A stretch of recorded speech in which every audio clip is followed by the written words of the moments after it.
Welcome back to another episode of the Real Estate Playbook. This week's guest is Kari Hazeltine. Kari, how are you doing today? I'm good, good. Excellent. Well, we greatly appreciate you taking time to come on by for this week's episode. No problem, of course. So let's jump right into it, Kari. Why real estate? What made you jump into real estate and become a realtor? Really it was my mom. She's been a realtor for a long time, so she was really kind of pushing me for years to get into it, and it took a while, but it was I was looking for something working with families. My history was working in childcare, and I loved working with families and helping them through different aspects of their life and different stages of life. So real estate was sort of a next level, next step. So kind of just almost being an advocate, right? You wanted to really help them be a fundamental piece to help them with something monumental in their life. And kind of obviously one of the biggest things that most families do is purchase a house. So just kind of being part of that transaction? Yes, exactly. Yeah, it's a huge step. And it's having somebody to lean on that actually cares. Yeah. You know, it's important. So that was getting back into working with families again was really just my goal. Yeah, absolutely. Yeah, and it can definitely be a stressful time for most, especially if it's their first time, purchasing a home. So I can see where, your previous endeavor allowed you to kind of have the vision to see where you could be a fit and to kind of help these families at a higher level. Yeah. It seems like that was kind of the motivating factor. Yeah. So talk to me a little bit about, previously working with families, what exactly were you doing? What did the day look like? Was set hours, desk? Before real estate, yeah. It was we owned a preschool, and it was a 6:30 a.m. to 6 p.m. every day type of thing. It's as an owner or an operator, it was constant. It was long days, but it was very rewarding. It was something that I had a passion for, and I did that voluntarily. I couldn't pull myself away from the day, if that makes sense. Yeah. Because it was, again, just such an important time in people's lives. To make sure that their children were taken care of and educated and moving on a good path while they were out at work, making, providing an income for their family. And so my goal was just to provide a nice, safe, fun environment for children to thrive in. And but it was also stressful. There were times, owning and operating a business is extremely stressful. So it's not just the fun, hanging out with the kids, playing with them, teaching them, which I loved. There was a lot of the other ins and outs of staff. Running a business. Everything that comes with it, I could imagine. Let me ask you, so when you were, do you still own the business? Did you sell the business, or what happened with the preschool? No, we don't own it anymore. It was sold. And we, I wasn't feeling well. I had gotten sick, and so I stepped away from that atmosphere and that environment because it was very stressful. It was absolutely incredibly rewarding to me, but it was also very stressful. And so just sort of stepped away from it. I still to this day have relationship with families that we had in our schools for so many years, but just the day to day needed to step away from it. And but then I thought about going back into that once everything was, I was in a healthier place. But it just sort of, real estate sort of kind of evolved. Felt better for me. It felt like more of a, more of a next step for me. The working with families, it still gives me that satisfaction. I still get to work with these people, and even if it's not families, even just an individual person who's looking for their last home. That happens all the time. It's just being able to get through that, help them through that experience. It gives me the same. Like joy and pleasure. Yeah. Absolutely. So I got to think, I always say there's two, in this case you're a business owner, so you kind of came in with a little bit of higher level of a skill set running the business in addition, but two of the career paths that transitioning to real estate I see where a lot of agents have the most success is one hospitality, bar and restaurant, the other is school. Teaching kids, I think you learn, obviously you were doing a lot more running the business, but having the structure, your daily disciplines, like I'm sure there was a routine with all the kids, and then honestly, with the kids, you're managing a lot of personality and emotions almost, which you kind of do with buyers and sellers. You know, Yes. it's a stressful time. So, do you think like developing and working kind of in that preschool with helped you develop a skill set that allowed you to get in this higher level of success when you started real estate, and then B, I'd also think that was going to be compounded with the relationships of the families, the parents that you developed were probably now your clients for real estate. You know what I mean? Yes, definitely. And it did, I think it did help prepare me because it wasn't just, like I said, taking care of the kids. There was a lot of family dynamics there. I used to say that my office was a therapy room, you know, because there were families, we were very, you know, I would get very close with people, build relationship with people, you know, taking care of their children or helping them purchase the house. You develop a relationship with them. So there was a lot of working on issues, good things, bad things, celebrating things, and then also helping them through family dynamics sometimes in childcare that I think gave me this skill set to be able to walk into an appointment with a client now and, you know, be completely fully present with them at that moment and get to know them and their situation and where they are and be able to put myself there. Because that's what I was used to with families in preschool, if that And makes in a sense. weird way, I got to think too, because it's, you know, sometimes when there's a bigger group setting, I'm not saying I don't want to come off like an aggressive, like loud kind of way, but you're able to kind of control the room, control the audience probably because you're understanding the dynamics. You've been in there before, Yeah. and it's able to bring it to a level to kind of have these conversations if you're sometimes managing mixed emotions. Yes, definitely. Yeah, and I think just watching families go through different stages of life, it helps me now to recognize Where they're at. where are these people right now today, and how can I help them get where their their next step. Absolutely. So I think that it's really, you know, like you say, kind of controlling the room. It's just really getting a hold on where they are, where they want to be, and how can I help them get there smooth and minimal stress. You Yeah, know? absolutely, and that's, you know, typically with the realtors we're mitigating that kind of stress, that anxiety, you know, having what I feel is that crutch to kind of lean on, even though we're dealing with this every day. For most of the clients, is the first time they've ever dealt with it, and even though it could be a minor issue that comes up that we're used to kind of constantly seeing in the field, for them, it's the first time, and people, you know, I think uncertainty triggers a lot of anxiety and mixed emotions, so to kind of be that calm, stoic, reassuring them that, hey, everything's going to be okay, kind of helps them feel at ease, and it was probably a natural progression for you. Yeah, definitely. Awesome. So let's backtrack. So before going into preschool, was your mom in real estate? My mom was a mortgage broker. Okay. Since I was a small child, that's all I remember her doing, mortgages. Mortgages? Yes, and I actually was getting into that field with her, and that's where preschool came in. I took my daughter to preschool because I was starting to work at my mom's office, and I couldn't find anywhere that made me feel comfortable. I couldn't let go. I couldn't leave her anywhere. I did leave her, but then it ended up, it just wasn't good. I couldn't find anywhere that I felt comfortable and safe. So conversations just started taking place and led into, let's buy a preschool.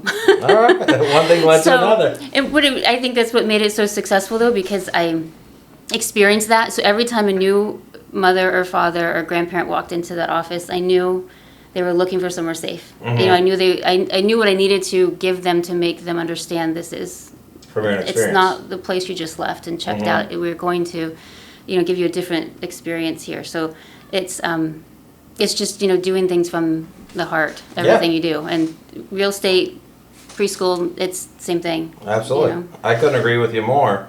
So then obviously, you know, you didn't, when your mom got into real estate, you were probably having conversations, or she was telling you about it, but you never really saw her selling real estate because that kind of happened afterwards. She was doing mortgages most of the time when you're living with her. So when I always like to ask the question, obviously you probably have like a grandiose vision of what it's going to happen, what it's going to look like as you as a real estate agent, and everything that, you know, this career is going to bring you, you know, and how you're going to accomplish your goals. But I always like to ask, what's the one thing that took you for a surprise, or one thing you didn't expect when you got into real estate? The one thing I think I realized right away was how much really happens behind the scenes. The back end of the transaction, I guess, on the other side of what is, showing homes, putting in offers, it gets accepted, and now we have a transaction, and the goal is to get to closing. But there's so much that takes place there in the midst of all of that I think you don't realize. Being purchasing a home on your own, you don't realize how much these agents really did, be on the background. But but again, it's shielding the buyers and sellers from all that back end stuff. I think it's good that they don't know it, or I guess that I didn't know it when I first purchased a home, because it's you're taking all that stress off their plate and absorbing it and making sure everything runs smooth is what makes me feel better. It makes me feel more successful as an agent, because they can slide through the transaction as best as we possibly can, and they don't have to see all that back end stuff. But that's what really shocked me. There's a lot. Yeah, There's a lot that we do. There's a lot that takes place. There's also a lot that some transactions it doesn't happen, and this one it might be completely different. And there's so many things that happen in the background.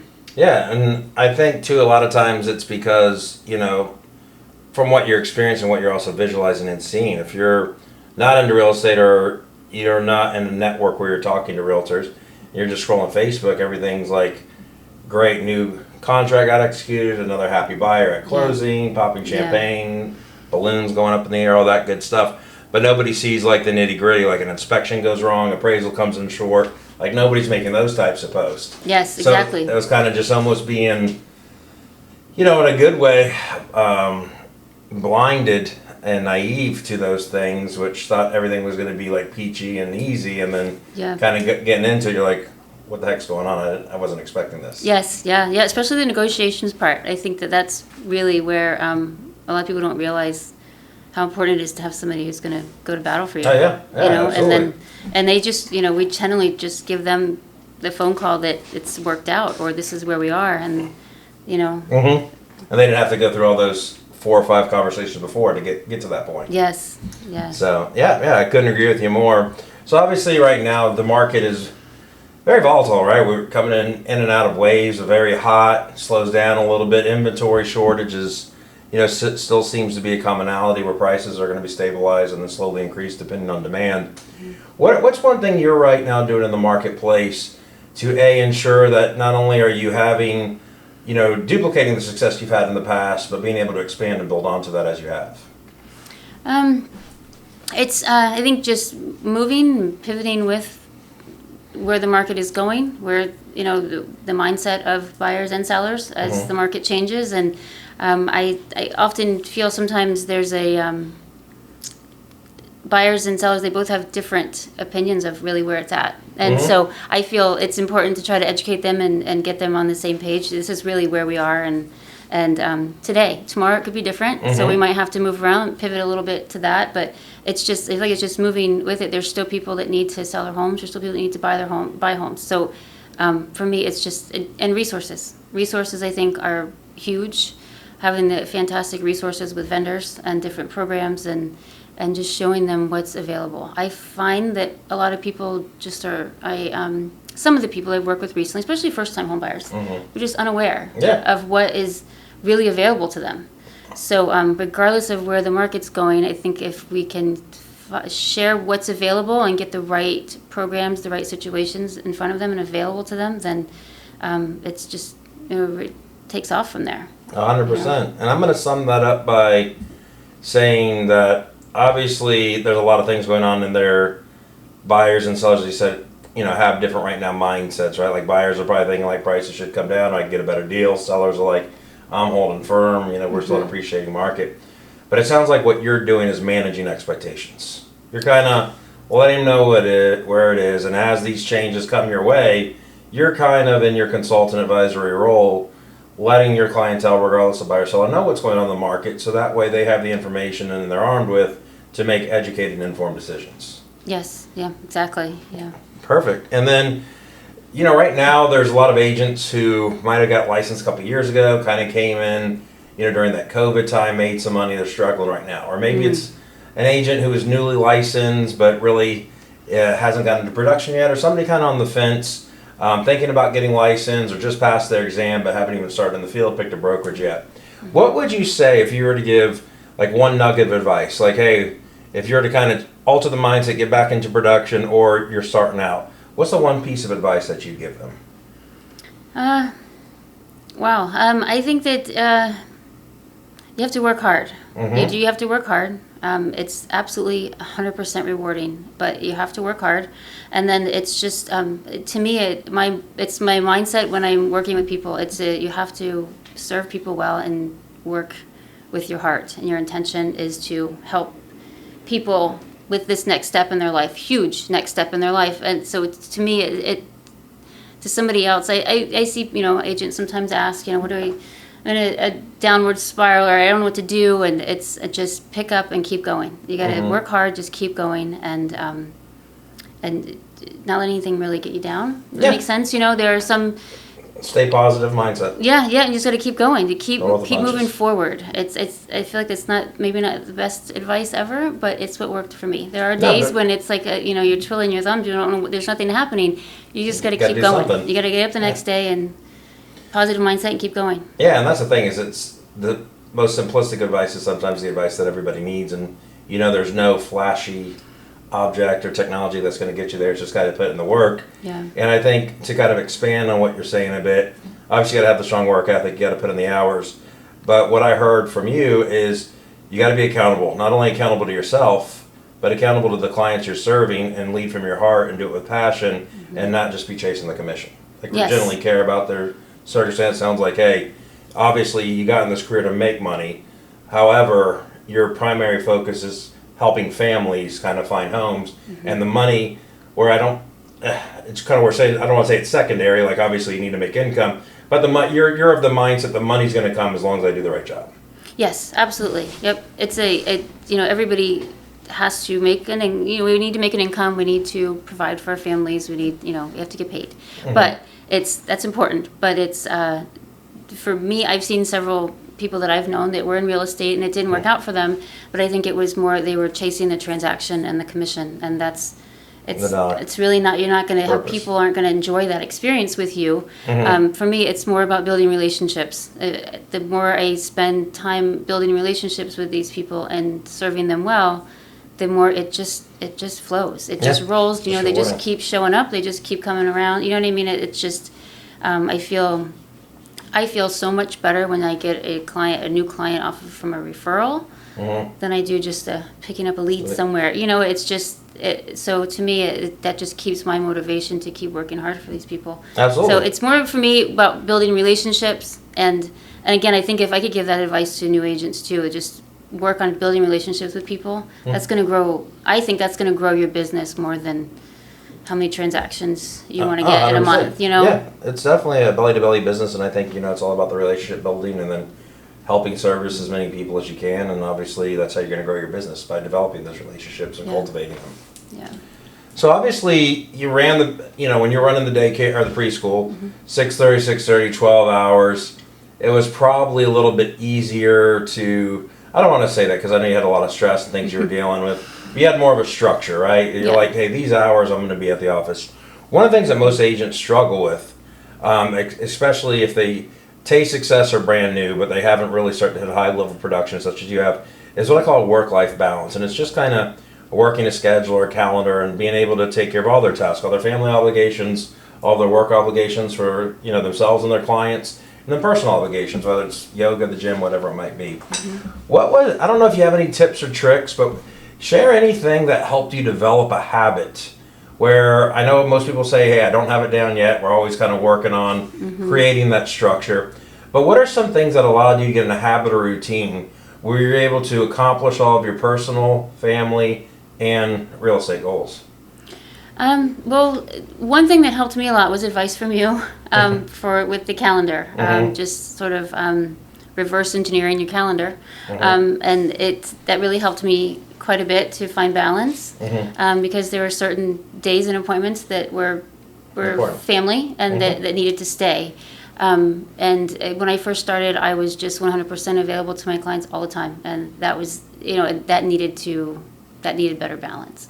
not only for my family, but for my clients as well. And before you move on, and we haven't talked about this since the advice, so just out of curiosity, were you able, by creating those boundaries and structure, were you able to not only maintain the business you were doing, but also expand and grow because you kind of took a little bit of control of your schedule? Absolutely, yes. Yeah. And absolutely. That's one of the things 100%. that's very important that I like to point out, because a lot of people say, if I create these boundaries or these structure, I'm not going to have as much time, which means my business is going to go down. Yeah, I think it helped my day to flow better because I had less stress and I was more present at the task I was doing rather than thinking about what was coming up later or what I needed to do tomorrow or what I didn't do yesterday. It really created a nice flow for me, and I think that it just removing that stressful time and it takes time out of your day. When you're stressed about your calendar, your schedule, or trying to get here and there, just removing that, it helps things to flow and continue to grow better. And then also at the same time not hurt my family life. Does that make sense? Yeah, absolutely. Well, because I always say this too, is you're going to have, real estate's going to be a roller coaster, especially starting out, until you're able to work with enough people where you have a steady book of business. Yeah. And then it's kind of, you get more on a steady regimen. But when you're kind of having those lulls, what I'll notice from agents is they've compromised all their family obligations and time. They've compromised all the personal, going to the gym, working out, whatever. Yeah. It's just work, work, work, work, work.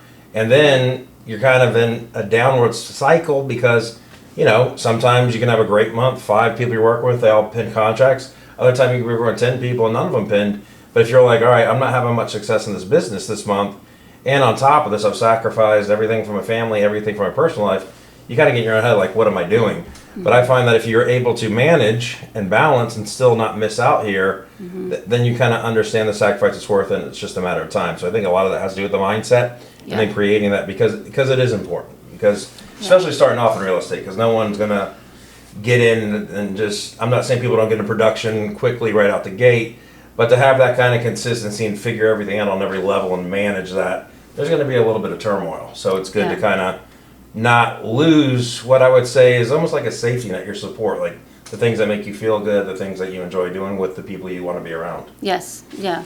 It's not, just my personality, I'm 100% committed to whatever I'm, my work. And which is why, preschool was very long days because I was dedicated to it. And the same when I started in real estate, it was just, I was 100% in all the time. And it's, I am fortunate that my family is very supportive very supportive. I mean, they'll jump in the car and go with me to show a house at 6:30 p.m. You know what I mean? It's not a big deal. It's I'm lucky in that way, very, very lucky in that way. But it's just there's still having that balance just for my own sanity, my own like you said, downtime in the morning to start the day. Exercise. Every now and then taking a minute to go do something that you enjoy. It just. I find that it makes things flow, and to be honest, lately I almost feel like when I'm taking a moment and want to go put my feet in the sand or something, or go watch the sunset, my phone starts ringing. Yeah. It's just like stepping away for a minute and getting into it. Wait till you go on vacation. Yeah. Yes. It does ring off the hook then, but you're absolutely right, and I think you touched on a lot of good points here. That will make great tips for agents who are struggling a bit or ones just getting licensed. Yeah. So, Carrie, for any buyer or seller that's out there in the marketplace, they're looking to buy or sell the greater Tampa area. You cover several counties around here, so if anybody's kind of looking in the Bay Area, whether it's, it might be south Sarasota, north up in Hernando, Citrus County, what's the best contact information? We're going to post this on all the social sites as well. Okay. Why don't you let everybody know the best number to call or text you on, and also the best email address to reach you on?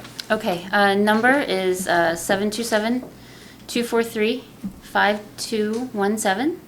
And email is Carrie, Kari, at 54realty.com. All right. So there you have it. Best number to reach Carrie on if you're looking to buy or sell in the Tampa Bay area. We'll get that information posted to the site as well, so you can just kind of use the link and give it a click if you're trying to email or text her. We greatly appreciate you, Carrie, for being a guest on this week's podcast. Yeah, thank you. Thank you so much for coming on down, and we greatly appreciate all of you tuning in for another episode of the Real Estate Playbook.